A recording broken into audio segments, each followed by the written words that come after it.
ஒரு நரி தன்னைத்தான் காட்டின் புத்திசாலி விலங்காக நினைத்தது. அது எல்லாரிடமும் பெருமை பேசியது.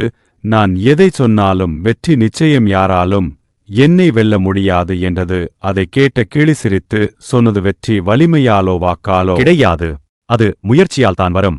நரி கோபப்பட்டு, அப்படியா, அப்போ நாம் இருவரும் போட்டி போடலாமா என்றது. கிளி ஆம் என்றது.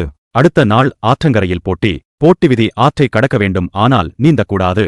போட்டி ஆரம்பமானது. நரி ஆற்றின் வழியே குதிச்சு பாய்ந்து கடக்க மண் சரிந்து ஆற்றில் விழுகிறது.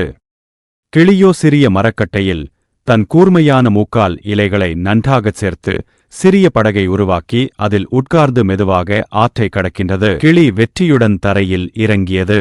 நரி கிளியிடம், நீயோ சிறிய பறவை, எப்படி இது சாத்தியமாயிற்று? கிளியோ, நீ வலிமையால் முயற்சி செய்தாய், நான் புத்தியுடன் முயற்சி செய்தேன். விடாமுயற்சிதான் வெற்றி தரும் என்றது.